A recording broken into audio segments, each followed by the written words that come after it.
kayo mga taga-Angono, Rizal, Policarpio family, tsaka Budol family, at tsaka yung... Tinanggal nga ba dahil lumaki na ang ulo o may matinding alitan sa likod ng camera na hindi natin alam? Mula sa pagiging viral sensation sa Wowowin hanggang sa pagiging biglaang missing in action, marami ang nagtaka kung bakit biglang naglaho si Herlene Hipon Budol sa show na nagpasikat sa kanya. Bago natin himayin ang totoong nangyari, i-click muna ang subscribe button at notification bell para lagi kang updated sa mga totoong kwento sa likod ng showbiz.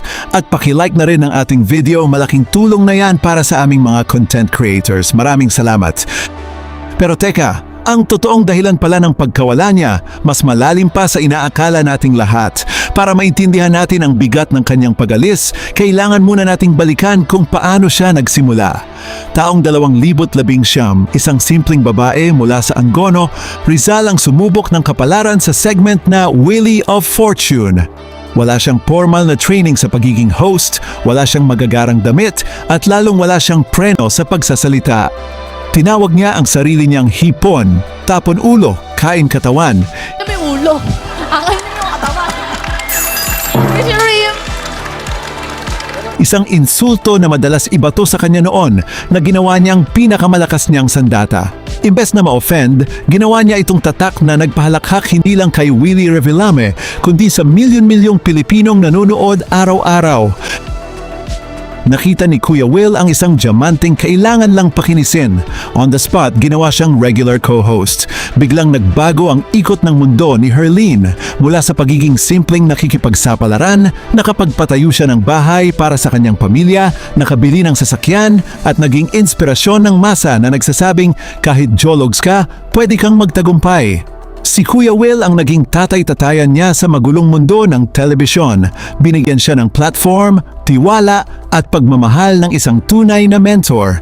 Naging perpekto ang takbo ng kanyang karera at tila wala nang makakapigil sa kanyang pag-angat. Pero walang nakapaghanda kay Herlene at sa buong bansa sa isang malagim na kaganapan na unti-unting bubura sa ingay ng studio at tuluyang magbabago sa takbo ng kanyang kapalaran. Dumating ang taong 2020 at sinakop ng COVID-19 pandemic ang buong mundo. Ang Wowowin na dating umaapaw sa hiyawan, palakpakan at enerhiya ng live studio audience ay biglang naging tahimik. Napilitang mag-iba ng format ang programa at naging tutok to win, kung saan sa pamamagitan na lang ng phone calls, nakakausap ni Kuya Will ang mga tao.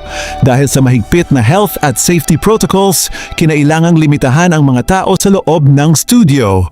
Dito na nagsimulang mabawasan ang screen time ni Herlene.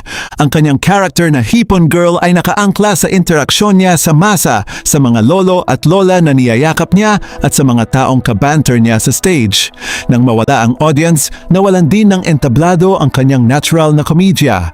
Sa mga panahong ito ng pandemya na madalang na siyang makita, nagsimulang gumapang ang mga nakakalasong chismis. Kesyo laos na raw siya. Kesyo tinanggal na raw siya ni Kuya Will dahil naging pasaway at lumaki na ang ulo. Marami ang humusga na baka ginamit lang niya ang programa at tuluyan na siyang init sa puwera ng management. Ang masakit pa nito, habang pinagpipistahan siya ng mga bashers online, wala siyang magawa kundi manahimik at maghintay kung kailan babalik sa normal ang lahat. Ngunit ang hindi alam ng publiko, hindi ang pandemya ang magiging huling pako sa kanyang pamamaalam sa Wowowin, kundi isang napakalaking pasabog mula mismo kay Willie Revillame na yayanig sa buong industriya. Taong 2022, sumabog ang balitang hindi na ire-renew ni Willie Revillame ang kanyang kontrata sa GMA Network. Gusto ko lang magpasalamat una sa lahat. Sa inyo lahat. Wala ako dito, wala kami dito. Magtatapos na ang pamamayagpag ng Wowowin sa Kapuso Network dahil nagdesisyon si Kuya Will na lumipat sa bagong tayong estasyon ng mga Villar, ang ALL-TV, AMBS. Dito na humarap sa pinakamabigat na sangandaan ng kanyang buhay si Herlene. Bilang talent na nadiskubre ni Kuya Will, inaasahan ng marami na sasama siya sa kanyang mentor. Ang dilema, susundan ba niya ang taong nag-ahon sa kanya sa hirap kahit na ibig sabihin nito ay magsisimula sila sa isang bagong network na nag-uumpisa pa lang?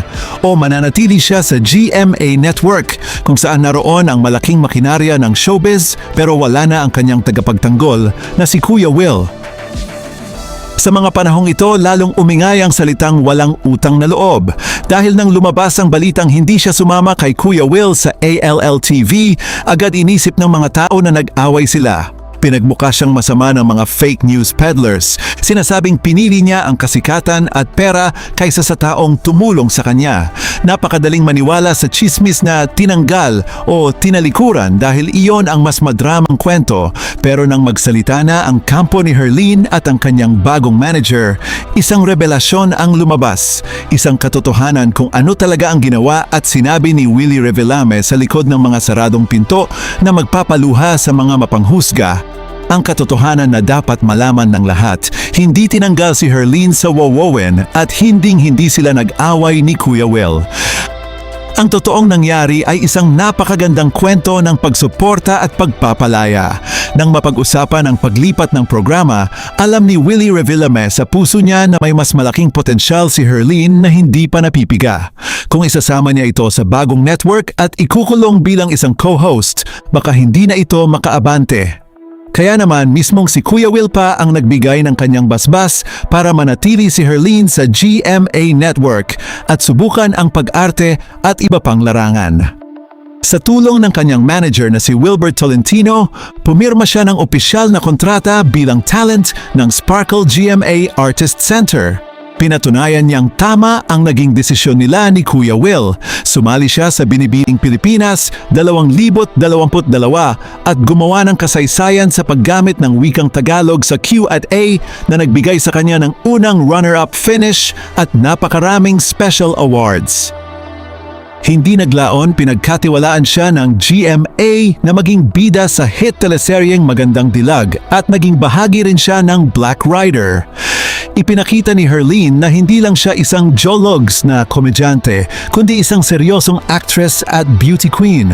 Naging matagumpay ang lahat, pero sa likod ng kinang at mga korona, may isang napakahalagang aral ang natutunan ni Herlene sa pag-alis niyang ito.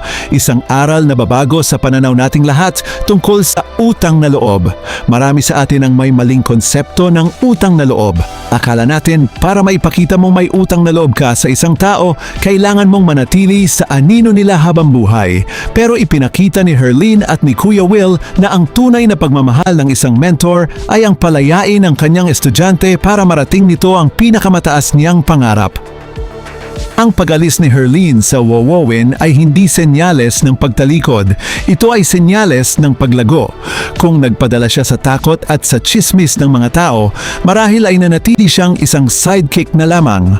Ang aral na mapupulot natin sa kwento ni Hipon Girl ay ito. Kailangan nating matutong lumabas sa ating comfort zone kahit gaano pa ito kasakit o kakatakot. At para naman sa ating mga nagmamasid, isang paalala na huwag tayong mabilis humusga base lamang sa mga chismis na nababasa natin online. Minsan ang inakala nating pagkakatanggal o pagkakaaway ay isa palang tahimik at malalim na pagpaparaya para sa ikabubuti ng isang taong may pangarap. Hindi kinalimutan ni Herlene kung saan siya nanggaling. Ang tagumpay na tinatamasan niya ngayon ay iniaalay pa rin niya sa mga taong unang naniwala sa kanya, lalong-lalo na kay Kuya Will na unang nagbukas ng pinto para sa isang simpleng babaeng tinawag ang sariling hipon. Mula sa Wowowen stage hanggang sa Binibining Pilipinas at teleserye, tunay ngang malayo na ang narating ni Herlene Budol. Pinatunayan niyang walang limitasyon ang kayang abutin ng isang taong marunong lumingon sa pinanggalingan. Kung na-inspire kayo sa kwento ng pag-unlad ni Herlene, huwag kalimutang i-like ang video na ito, i-share sa inyong mga pamilya at kaibigan, at mag-subscribe para sa marami pang totoong kwento dito sa ating channel. Bago tayo magtapos, gusto ko sanang malaman anong pinaka-paborito at pinaka-nakakatawang moment ni Herlene Hipon Budol sa Wowowen ang hinding-hindi ninyo makakalimutan. I-comment nyo sa ibaba at pag-usapan natin. Maraming salamat sa panonood at hanggang sa muli.